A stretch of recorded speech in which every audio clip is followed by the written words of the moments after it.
Buenas. Bueno, antes que nada, los warranties es una ultra introducción. La idea es que se lleven una idea más o menos de cómo funcionan las cosas. Para la gente que ya sabe Deep Learning, hay Star Wars. Para los que no saben Deep Learning, hay Deep Learning y Star Wars. ¿Sí? Un poquito como micro presentación. Soy doctoranda en Ciencia de la Computación en Bahía Blanca. Soy parte del grupo de evolución humana de Puerto Madryn del CEMPAD CONICET. También soy parte del Laboratorio de Ciencia de las Imágenes en Bahía Blanca. Feliz miembro de Linux Chicks, ¿sí? Que ellas movieron para que venga acá. Docente de la Universidad Nacional de Patagonia San Juan Bosco y coorganizadora de las IPI en Latinoamericanas. No sé si habrán escuchado, ya vamos por la cuarta, creo. Antes de empezar en Deep Learning, vamos de arriba del todo. ¿Qué es aprendizaje supervisado? Aprendizaje supervisado es decir, yo tengo muchos datos en pares, que tengo mis datos, mis features, y además sé a qué grupo corresponden, ¿sí? Tengo una foto de una casa y yo la tengo etiquetada y sé que es una casa, ¿sí? Desde que partimos, desde que tenemos esos datos, lo que tenemos es un método que va a aprender una función que va a discriminar si eso es una casa o no, ¿sí? ¿Cómo va a hacer eso? Cada vez que aprende algo, al final se pregunta, esto es lo que yo aprendí y esto era lo que era en realidad. ¿Qué tan lejos estoy de la realidad? ¿Sí? Esto se itera constantemente. Esto es el aprendizaje supervisado. Cuando trabajamos con aprendizaje supervisado, no supervisado, le estamos dando una foto de una casa a la máquina y la máquina no sabe que es una casa, ¿sí? Esos métodos suelen ser clustering, cuando uno trata de buscar algún patrón en los datos y no los tiene etiquetados. Ahora, un pasito más. Disculpen si voy rápido, pero es para la demo de la parte de Python. Antes de entrar en Deep Learning, veamos unas redes neuronales clásicas como las conocemos. ¿Qué son? Son muchos nodos organizados en capas que se conectan entre sí. Esas conexiones que tienen unos pesos que se llaman parámetros, que es lo que nosotros vamos a estar modelando constantemente para que la red aprenda mejor. Pero ahora, si nos acercamos a un solo nodo, ¿qué es lo que hace ese nodo? Ese nodo recibe todas las entradas que hay en las flechas, la suma y pensemos que es una función de mapeo. Dice, por ejemplo, este me dio 0,8 y tengo una función de mapeo que me dice, todo lo negativo, mandalo a 0. Cualquier positivo, déjalo como es, ¿sí? Imagínense que cada nodo va a tener una función que mapea, ¿sí? Yo recibo un valor y lo mando a otra tabla con otro valor asociado que yo conozco la función que hace eso. ¿Sí? Ahora, ¿cómo es que aprende esta estructura? Tenemos dos cosas. Tenemos la propagación hacia adelante, o sea que nosotros todos los valores que tenemos en la flecha se va pasando hacia los nodos, se calcula esta función, el resultado se pasa a la capa siguiente, ¿sí? Hasta llegar al final. Ahora, hasta ahí tenemos el resultado que la red cree que descubrió. Nosotros, como estamos en aprendizaje supervisado, tenemos el valor real. Entonces, al final de cada iteración, nosotros tenemos una función que se llama función objetivo o función de error, que me da una medida de decirme qué tan lejos estoy de la realidad. Cuando tengo ese valor, si es muy chico, está aprendiendo muy bien, si es muy grande, está muy mal. Normalmente, en las primeras iteraciones, cuando recién ve todo, el error va a ser muy grande y va a tender a bajar. Ahora, ¿cómo le avisamos de ese error? Cuando tenemos calculado ese error, se manda hacia atrás avisándole a todas las flechitas con los pesos, che, estábamos mal, tenemos que cambiar este valor. Ese valor, hay muchos métodos de optimización, queda más allá de esta charla, pero está bueno tener una idea de qué sería. Esta función objetivo, nosotros podemos calcular un promedio para todas las datos de entrenamiento que tenemos, ¿sí? Ese promedio se va a ver como una superficie montañosa. Imagínense, Bariloche, amanece en un día en un lugar random, ¿sí? Y ustedes saben que ustedes acamparon en la base.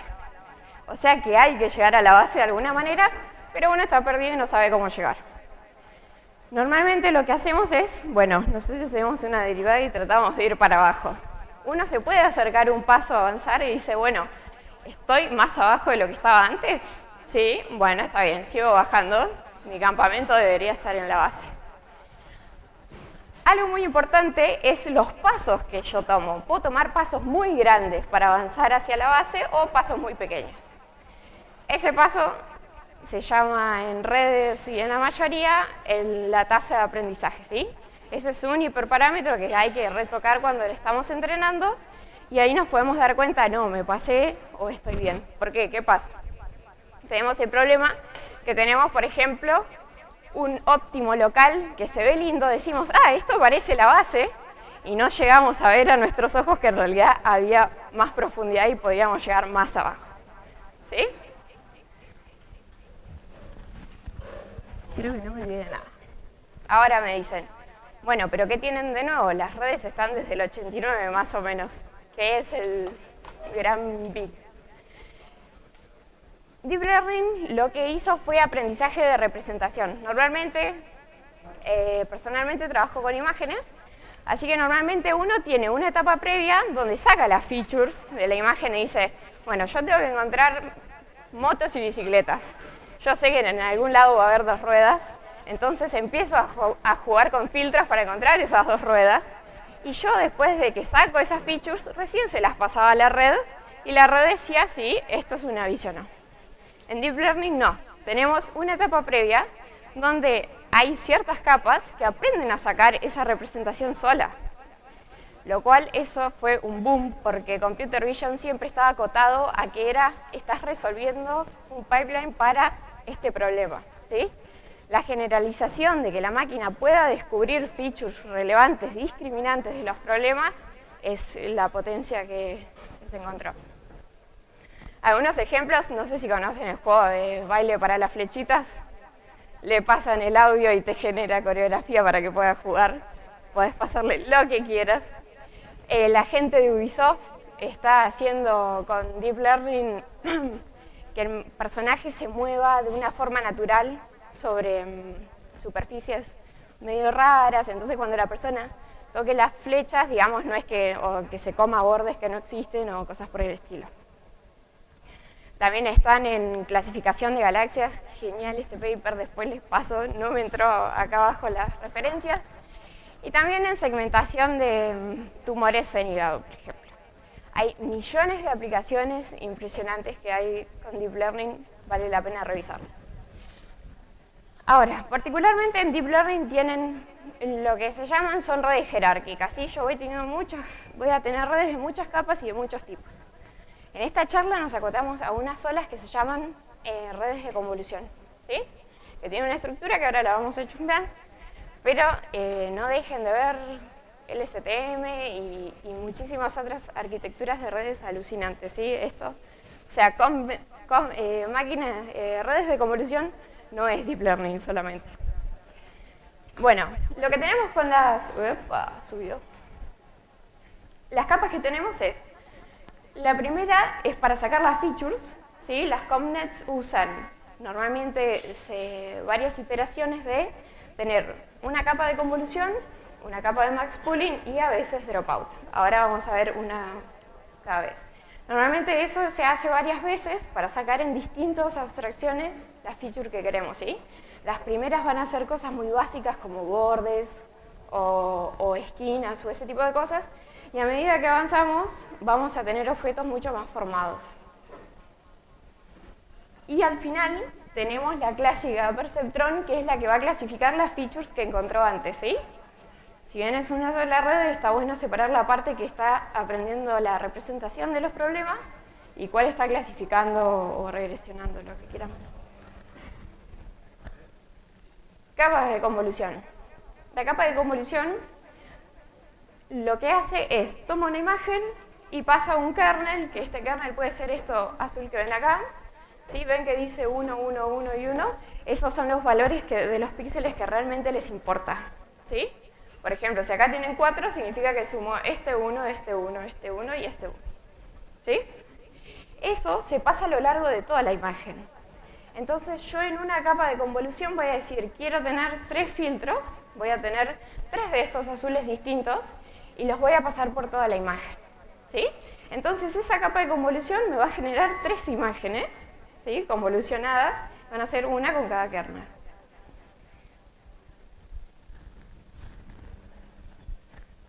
Ahora, como vieron, imagínense si yo tengo por cada imagen la cantidad de kernels que yo quiera tener. Por ejemplo, normalmente decimos, quiero 64 filtros y quiero el tamaño que sea de 3×3 o 2×2. Esos son los pesos que nosotros veíamos en las redes. O sea que el método tenga que calcular todos esos parámetros, son muchísimos parámetros.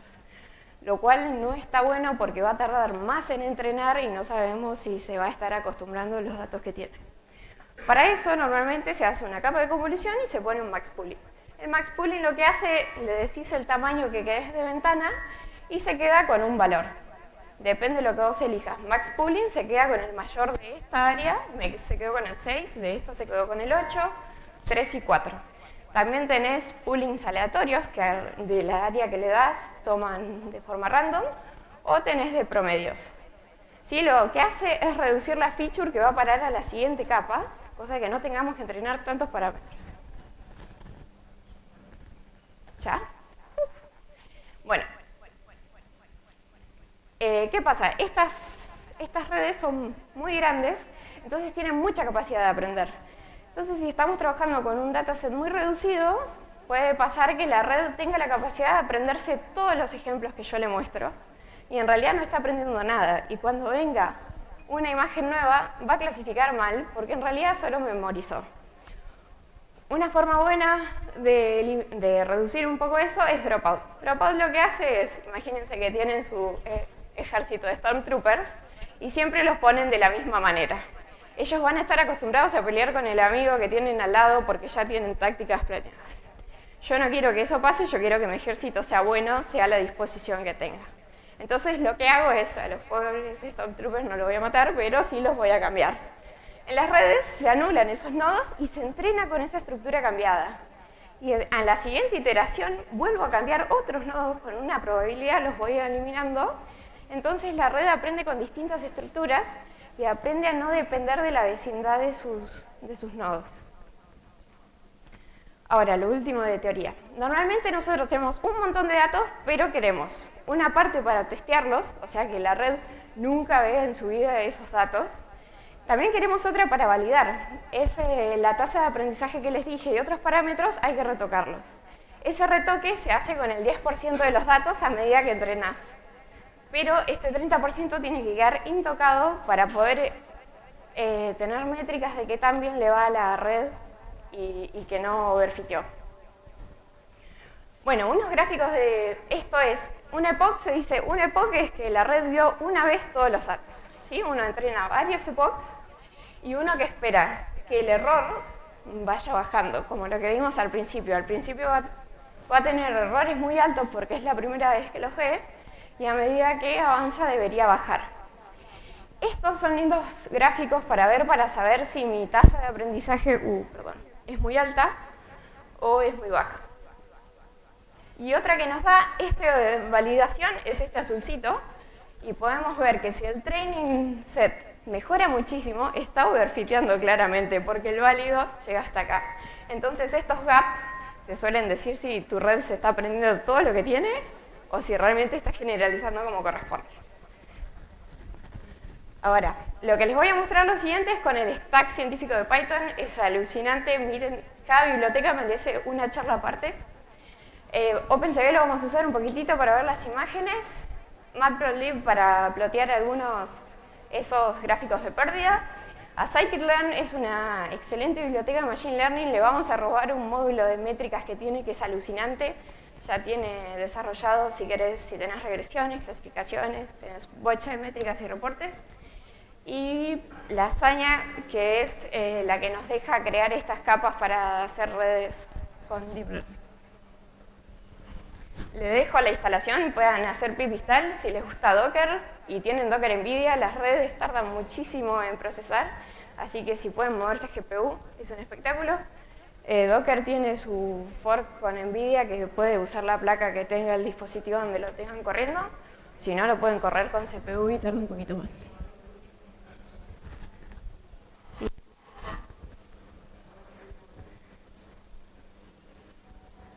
Acá no veo.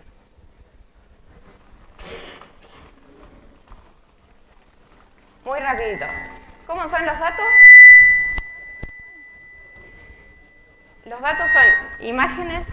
No me voy a acercar al compu. ¿Qué pasa? Estos fueron todos videos grabados con celulares sobre las miniaturas y lo que hacemos es sacarle todos los frames para tener un dataset un poco más grandecito. Son 4000 imágenes, están en un repo de GitHub, si las quieren están etiquetadas, las pueden usar. Vamos a tener un Falcon, un Kawin y un Shuttle. Ahora, vamos a ver, esto ya lo tengo ejecutado porque sabía que me iba a quedar con poco tiempo. ¿Sí? Los archivos tienen el nombre de la nave, entonces yo puedo sacar del nombre del archivo ya la clase. Es una forma fácil. Y lo que hacemos es, tenemos una imagen de 128 por 128 y cada píxel me dice una intensidad de la escala de grises, ¿sí? Eso es lo que me estoy guardando yo en un data frame que después se lo voy a poder pasar a la red.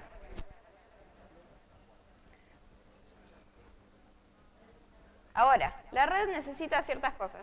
Por ejemplo, me van a tener que creer para una charla tan cortita, los datos siempre conviene que estén escalados entre 0 y 1, porque ese método de cómo bajar la pendiente converge mucho más rápido a 0, ¿sí? Créanme de palabra. Después le tenemos que avisar que va a ser un float de 32. Esto parece raro en Python porque estamos a un nivel muy alto y dice, ¿cómo puede ser que me estén pidiendo el tipo de float que van a usar? Sí, lo necesitamos porque nos vamos a mudar a la placa gráfica. Entonces eso necesitamos, puede salir cualquier cosa, ¿no? Ese al final. Las bibliotecas que usamos son Lasaña. Lasaña tiene unos submódulos que se llaman updates, que estos son los métodos de optimización que nos hacen en cada iteración aprender mejor. Tenemos los tipos de capas, tenemos la capa de entrada, la capa de convolución 2D, dropout, max pooling y las densas que son como las redes que ya conocemos. Si ven ahí también tienen los objetivos, que es esa función en la que se compara el error y se hace hacia atrás. Las señas ya tienen todo implementado. Ahí nos avisa, que feo warning, pero avisa que está usando la placa NVIDIA. Y la red se crea algo así. Tenemos una lista en Python que le decimos el orden de las capas, ¿sí? La capa de entrada va a tener una forma de 128 por 128 y es un único canal. Si yo quiero trabajar con imágenes RGB, le pongo 3 y tomo de cada uno de los canales. La capa de convolución yo le estoy diciendo que quiero 16 filtros, que quiero que esos filtros sean de 3×3, ¿sí? Mi kernel azul va a hacer eso. Y algo que no dije es que cuando arranca la red, esos pesos que están en las flechas, alguna vez no son basura, digamos, alguna vez se tienen que inicializar. Hay muchos métodos de inicialización. Esto lo podés explicitar o no. Lasaña tiene por defecto, le puedes pasar casi parámetros vacíos y ella va a creer lo que mejor fitea los datos. El max pool, le estoy diciendo de acá cuánto quiero que tome las áreas. Otra capa de convolución, max pooling, las densas. Y la capa de dropout que le estoy diciendo con la probabilidad que un nodo tiene de desaparecer. O sea que yo le digo, tenés un 50-50 de que en esta corrida vas a estar o no. ¿Sí? El tipo de que se va a actualizar. Y yo acá estoy clasificando. Quiero saber qué tipo de nave es. No es una regresión. Ahora, lo que vimos, eso de validación y de separar datos, se lo robamos a scikit-learn. Tiene un train test split, que lo que puedo hacer es todos mis datos ya me los separa. Y le digo, bueno, déjame el 30% para evaluar y el resto dámelo para entrenar a mi red. ¿Sí? Ahí tenemos para crear la red. Y el entrenamiento es con el comando fit. Uno le pasa los valores de X, que son las imágenes, y si es un lambda, un falcon o no. ¿Sí? Lo que le decía de los epochs. Lasaña te dice, en el primer epoch, esta es tu pérdida en entrenamiento, esta es tu pérdida en válido. Ese válido es que del 70% de los datos que yo le di, se está quedando con 10 Lasaña cada vez que corre y los compara. ¿Sí? De ahí saca el valor. Y esta es con la accuracy que arranca. ¿Ven? Arranca bastante bajo, 67%, o sea, casi que le está pifiando. Pero a medida que pasan los epochs, aprende y llega a un 97% de accuracy. Ahora, ¿cómo chequeamos? Con ayuda de scikit-learn podemos pedir, tiene un reporte con varias métricas. Les puede decir cuántas usó de cada una. Yo me olvidé de avisar que con pandas arriba etiquetamos y 0, 1 y 2, no me acuerdo, pero Falcon, el Kawin era el último. Sí, así que es el lambda, en el medio. Con Matplotlib podemos hacer estas curvas de pérdida, como las que vimos en la presentación, pero sobre nuestros datos. ¿Sí? Si esto estuviera overfiteando, la curva esta de entrenamiento tendría que estar súper más arriba que la válida, perdón, súper más abajo que la válida, diciendo, no, tengo un error casi inexistente, y vos decís, pero si el válido no está tan alto, significa que te aprendiste de memoria todo lo que tenías. Otra buena forma de ver son con matrices de confusión, ¿sí? Yo puedo decir, mientras más oscuro está acá, significa que realmente creía que era un Millennium Falcon y lo era, o que un Millennium Falcon lo confundió con un Kawin por acá. No sé si se llega a ver en proyector, está un poquito más oscuro. Eso te da la pauta de que le pifia por ahí. Estas funcioncitas, no miren, después tienen todo para verlo.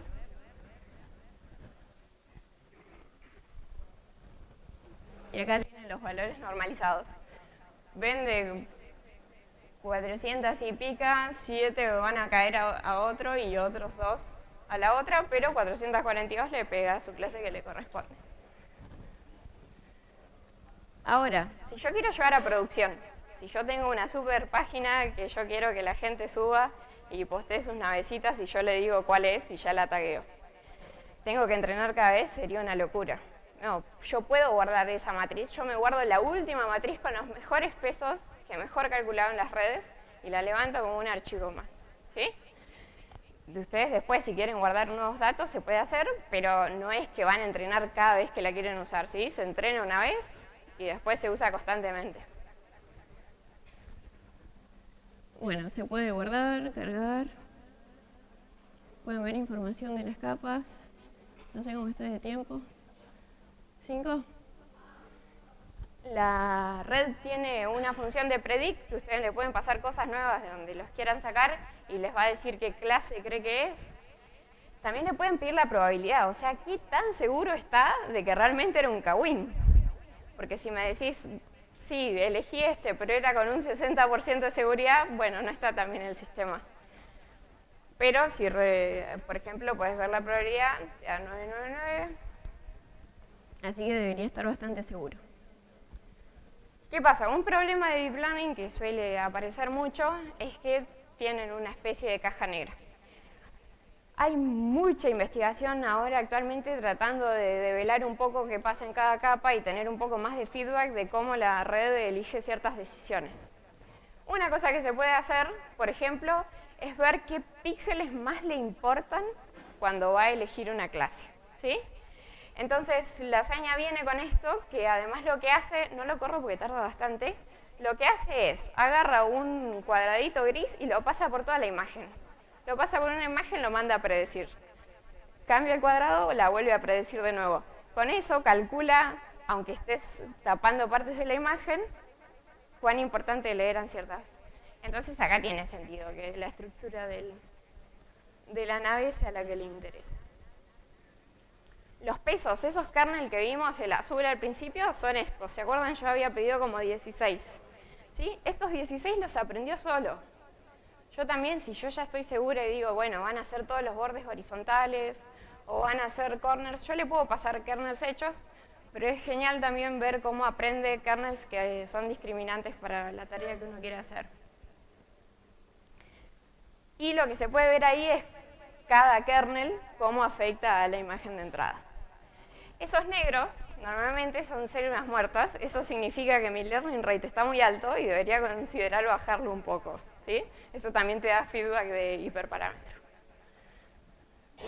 Ahora, usemos algo más interesante para ver en video. ¿Sí? Acá lo que estoy diciendo es, tomo un video, un MP4, al frame, la escala de grises lo paso a entre 0 y 1, le pido que sea un float y encima le hago un reshape para que quede 128 por 128, ¿sí?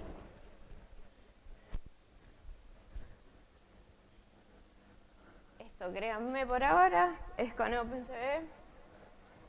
Y acá tenemos, este tutorial se hizo en PyCon, duraba como 3 horas, lo hicimos el año pasado, así que grabé un video antes de venir para acá, cosa de que no crean que estoy usando datos viejos, es la casa de Sin. Y ahí pueden ver con qué probabilidad cree que es un kawin. A veces, si vieron, se confunde y cree que es otro. Pero está bueno porque lo puedes tener en tiempo real, ¿sí? En una aplicación. Pero ahora, por ejemplo, a mí me interesaba eso. Y esto está frame por frame preguntando eso. Pero bueno, si yo tengo 300 frames y me dice que 180 son un kawin, le voy a creer que es un kawin. Hay una forma con Python, con contadores, de decirle, bueno, estabilízate. Si ya venís viendo 20 kawin, el siguiente va a seguir siendo un kawin. Y podemos estabilizar el video, cosa de que no cambie con otras etiquetas.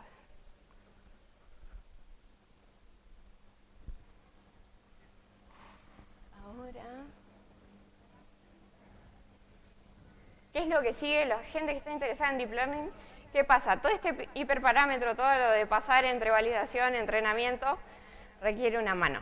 La idea, se está desarrollando mucho, es hacer metaentrenamiento, es tener una red que se entrene para generar sus arquitecturas para tales problemas, ¿sí? Cada vez nos vamos más arriba. No sé qué hiperparámetros tendremos que tocar ahí, pero bueno. Eso es una vía muy importante y la otra es introspección de la red, saber qué pasa en cada capa y tratar de poder inferir un poco cómo está tomando las decisiones que toma, ¿sí? Esta fue una red muy chiquitita, pero imagínense que cosas que tienen 20 capas, ya meterse adentro y ver cómo ya distorsionó todos los datos y ver cómo le sirve es un poco complejo. Así que son 2 líneas de Deep Learning alucinantes. Además de lasaña, con Python se puede trabajar con PyTorch, alucinante, están haciendo una documentación espectacular. Está TensorFlow y está Keras, que Keras está arriba de TensorFlow o Theano, que es la que usa lasaña. Cualquiera, todas están muy buenas, todos tienen lo suyo, me parecen todas muy buenas bibliotecas. Eso fue todo. Muchas gracias.